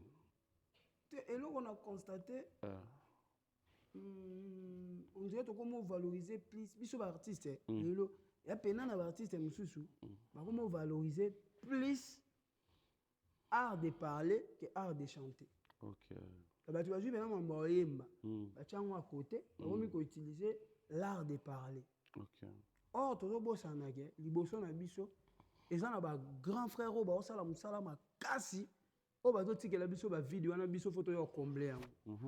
Le lo ba vie ba beti ba Cor Arena, ba Didas Arena, le lo ba Stade de France, ba ING Arena. Et ça devoir au ba doti que la biso, ba vie na mambo ba sali lelo. Bakutaki ba vient na biso ba werana ba jibe na ba kofi ba salaki yango place ba ve ba tikaki ba ve pe ba continuer ti lelo mais ba vient na biso pe oyo lelo ba ma génération pour ne pas citer les noms to yebi bango bango pe ba ye ba sali ba o ba ve ba salaki ba bakisi pe ba zo continuer siko biso ba eto na sima na bango to beta ba sali wana ka na ba art de parler na ba jeton na ba critique na ba kofingana lelo e komi maintenant mutumso asimbi telefone azozela répétition lelo total la leader oyo ofinga nani répétition lelo total la leader oyo ao chrétien nani total la leader oyo abwakela nani jeton na place bafanatique bakomoncelaka lelo leader apropose biso nzemoni ya sika yo mopoza na kati ya makambo wana non nga mpenza te hein. yo mpe bato bakosimba te fo moi te michel bandai nango baza ko zero mpe ka place moko boye otamboli mpe ka non nga mpenza te donc omoni eloko na ndo aloba et puis eloko mosusu na remarke bato mosusu bango osala pena guerre yango omona pena ya na dépression oyo ana dépression omona pena kedo bato bakomi na kanda ya omoni bakanda bato bale nao ya musique fo na yemba rumba danger fo na beta ndule danger comme ça moto oloko yaka nsaka aza adversaire na nga comprendre elongwe ya musique ekomi pena ke donc moto azoya pena tv na rage aye concert to répétition na rage na dépression donc otala elongi ya moto otali bageste ene otali mambo azoloba ozomona niveau moto azokita mpena trop bas otali mpena obi te joyo akomi na dépression yango bafanatique na biso bazwaka mpe ntango otiaka biso yamona bapriere bakumisaka biso kaka te ke we atolobi boye atosali boye wewewe te génération na biso oyo bajeune ebele bazokoma na badépression yakumu donc makambo tu eleka na omona PM mais ngalo na opesaka conseil to travailler to ba ke to na ba défi to na ba devoir o ba vie na biso ba liboso bazotikela biso to koya ko sala ba devoir wana na ba clash te na ba bitumba te na ba rage te oui ba pique ya la na musique mais on est comme lelo ça devient autre chose. Alors tu penses que le fan aussi est-ce que les fans ont une part de responsabilité? Bien sûr, parce que ça n'a pas fanatique mususu. Bah on appelle que leader on ça bêtise mais bah commissaire bongo. Bah commissaire bongo, bah fanatique mususu ba bongo. So leader na vraiment fini ba benga ki yanki. Te ya esprit. Mais so ba attaquer leader na bango. Bango ba yo côté, pourquoi ba attaquer? Donc ba fanatique pe bazo même biso pe na moi de rire mususu. OK. Donc ba fanatique faut mo bazongisa biso pété loko osali mabe. Est-ce que toza na ba fanatique musu surtout bazara plus proche bango ba encourager biso ka. Fanatique musu aza afana en Angleterre, a fanatique non mazo mona nenga opeso message te pour que obongisa. Ozomona. Donc en tout cas génération na biso ya lelo ba master belé ba ya yebele ba préférer na bango l'art de parler, l'art de provocation que l'art de chanter. Au monde. OK. Voilà. Parce que biso toyeba à l'époque PM. Il y a là qui sont beaucoup répétition ya la zamba. Bébé pena qui na répétition lelo batu ba bimisa créa sika. Ba bimisa danse sika. Kalezaki bongo beaucoup répétition BCBG bébé qui ba bimisa créa sika mais lelo batu ba mo c'est la répétition batu mususu pour ba ka clash sika. Bébé que y a un artiste mon chaque vendredi à clash à batu. Chaque lundi à clash à batu. Batu pe ba comme zela on ba pas je fais des zela. Le la clash était. Ça va mona yemba ba lekisi. Ah, le là a clashé n'a été le là zoé mara. Donc, faut travailler. Ouais. C'est un plaisir de t'avoir sur ce plateau. Lentement sur ma vers la fin de cette émission, j'aimerais dire un grand merci. Donc, il m'a quand même dit que bateau si tu moi maintenant mutasina ba mi mutulibanga. Donc on a moi net na tika. Baba mutulibanga wapi? Beaucoup dans la wapi. Mais niveau makambo ezo kende le PM. Toujours mona. Toujours mona te ben fil c'est commis ya ba maman. On a bien fini maman ya mutu. On a ma place to koma. Si comme un artiste mso aye rap na libanga. Ke ala moni libango yo. Na ko bambango. Parce que batu bazu ba dépression. So bo tali ata ba santé physique batu so tali peno tali. Même makambo kozwana ba musicien ba orchestre. Ozomona na mamso azobima na munokone. Na ba gestuel, na vous comprenez que Joe a menacé mentalement, a menacé. Donc Joe bazo beta mentalement. Pour ou contre Mambarozwana ba musicien à orchestre. Tu es pour ou tu es contre ça? Ni pour ni contre. Parce que ça est bandit na bisoté. Tu es pour ou contre? Ni pour ni contre. C'est ba baka na ba. Ngape ba baka nganga pe na baka batu, ba ko baka kanga. Yo baka ba musicien. Yo baka na musicien. Faut que tu le bas. Oui, tu bete solobo, dans monine. Na bongisa. O baka nani musicien lobi bien ngapa ba baka nganga pe na baka. Ko bongselo ota. Tika la kana terme wa no baka na musicien. À l'époque, nous avons Au baka nani. Si on a le bac. À l'époque. À l'époque, nous avons un mission vibratoire. Tant que nous avons été. Au baka suyana. Na baka rapé, na ville nova, na baka ba danseuse, na baka rapé, animateur. Oh. Ngapé. Baka ngai, baka na baka. Yona baka wa bise. Baka. Yona baka wa bise. Ngapé la ville nova baka ngai animateur.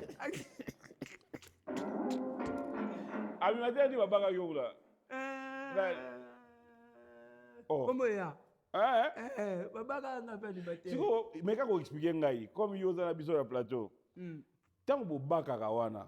Net yo. Mikolo pe baki nga susu. Animateur na biso mo auto baka. Comment est là? Mon atemi. Na baki. Baki le village. Baka. Oh. Baki le village nova. Rien. Kuna bako baka su mutu te? Baki ye na so. Na moni ala ti lunette a pe baka ti suki. Mon atemi mutu na gai. Mais la lobby, mais la lobby, Edengaï. Pardon, na plateau, par yo, tu peux comprendre. Surtout dimanche à l'élo, on a de bonnes humeurs. Zamba zo lokumu. Moi, on a bien abisso boé. Na ebige, o lo balangai, ba réalité, nous sommes plus au bon belote. Mais ya ige. Au moni, comme yo poso baka. Expliquez bisso. O expliquer bawana nini tango za baka bango. Boloba langage boloba keza nini? Te bango bando ya test na. Malembe aya ige. Bando ya ba. Ya test yebi place a wuti. Ngana tiozo baka ye. O yebi ke o na baka na esprit ke. O yebi ke ko soit pe. Mutu ana to kana te na vieux be soit. OK, siko yebi sangai. Era ye. Ne tango ya epsioni. Ko esa salinga boye baba menga $100 aziango. Baba menga ba lo ba. Même Migolo non bon. Notala chef d'orchestre il y a musicien mon nani. Alo babwe. O bishop Nathan to sala orchestre na biso. Muto pe notre cible que ça qui bina filé. Tema ya na succès. To ebe pe na que ya za danger to diembela ye. To akoma diversion na biso na nko. Na bi oh. Voilà. Nkana banda ko loba ngoti. Na banda ko loba ba banda sa ndo kosa. Place na za na bi ya c'est bien, on dirait 2026, voilà, c'est la vérité. Voilà, ouais. Car à la Congo, donc il y a mon bagage, cible na biso, et ça qui bina filé, donc so bina filé ça a quitté. Alors babou. Wana nyolo babou. So qui bina chef d'orchestre. Yanan. L'orchestre moi on a maîtrisé d'été. Non, on a fait dans la TV. Abi, ceux qui bina filé ça la raté. L'orchestre nini. Et on a zo ba fona tout na ba musicien na bango na bango. Tuna bango. Ba oyo kabiso tuna bango. Tuna bango. Chef d'orchestre Yanani? Ah, m'appelle la musique. M'appelle. Yango ba ba loba. Ils ont orchestre. Ngapela be orchestre ngote na M'appelle. M'appelle Rai musique. Ngande pe na yebi te ngala moneka batindeli ngana nango a. Yo mama Beckham. Te a boya za musicien. Oh. Ça faut Pierre. Ça faut. Bon di boyo ya musicien te. Il y a des critères où il y a des critères pendant que tu vas faire hériter, va faire va fabriquer, va dépliquer, va bien affiler.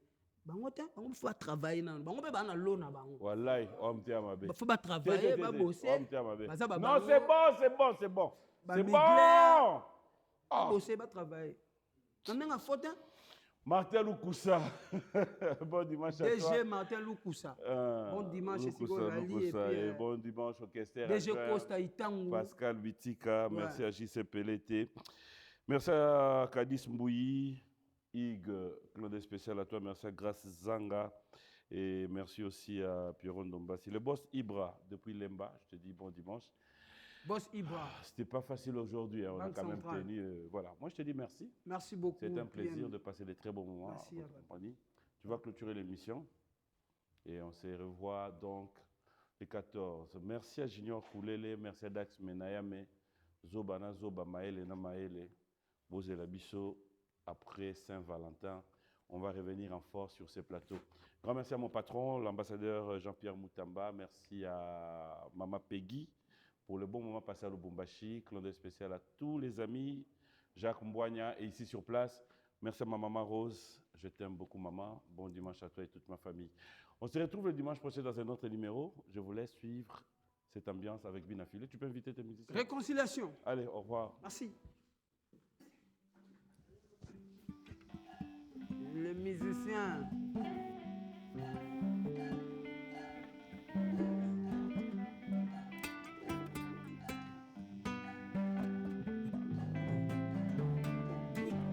Ah, Maya.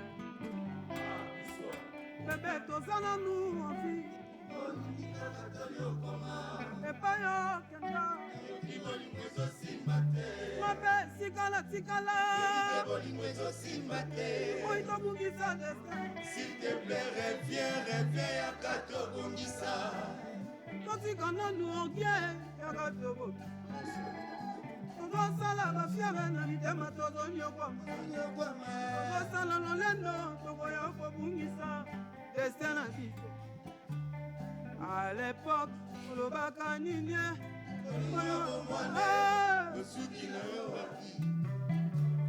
Mwana yo, olobaka nini?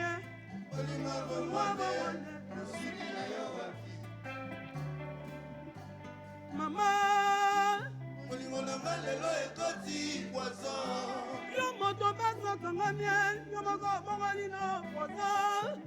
Venga oyande, ozoni oko. Amen, très chante. Omemenga oyande, ozoni lisa. Omemenga oyande, ozoni maïlan. À l'époque, olobaka nini? Olingo bomane, osuki na yo wapi? Deja ivensi lulu di rajada tasa. Ono wambilo meselo mokyo.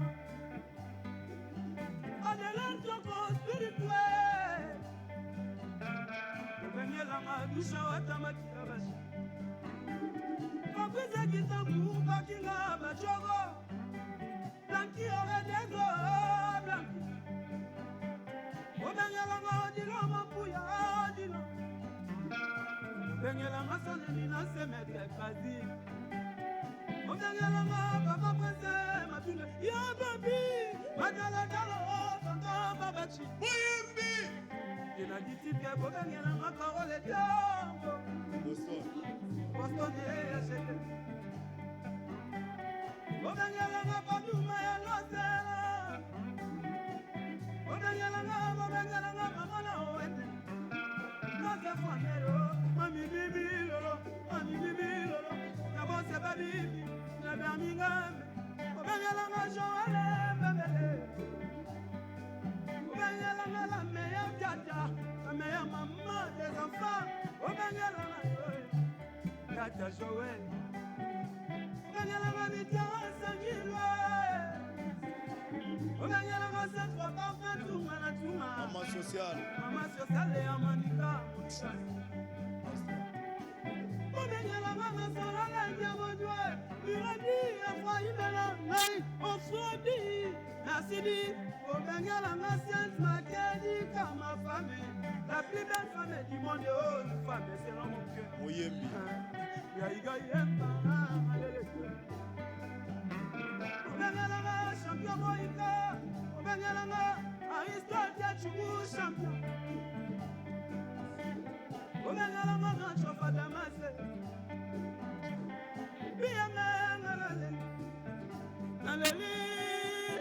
Olingo na nga lelo ekoti poison. Yo moto basaka mamiel, yo moko bongalino poison. Yande, yande, ozoni. Yande, yande, ozoni lisa. Yande, yande, ozangisa. Namiso. Papa Zefire Nyama, Papa Kole Fikipo, FPT Misala de Casino. Jojo, Momo, Mila, Nico soit de Christian Homo. Obenyelanga jo, Nico chauffeur conscient.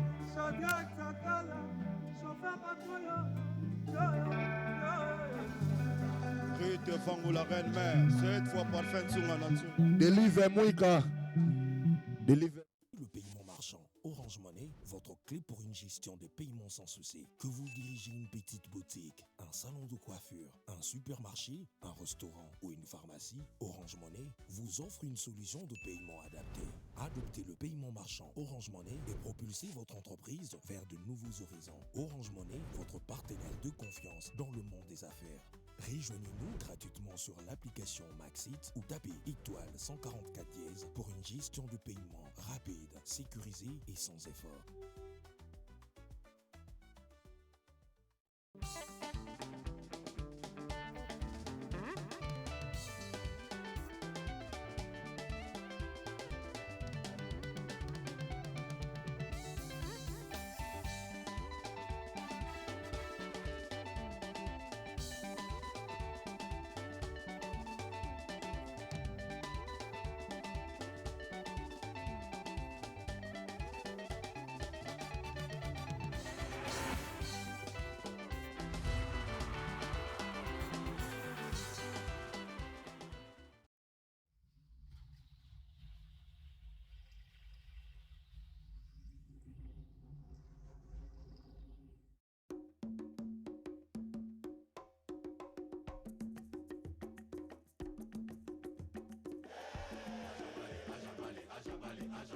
Aja Ndembo.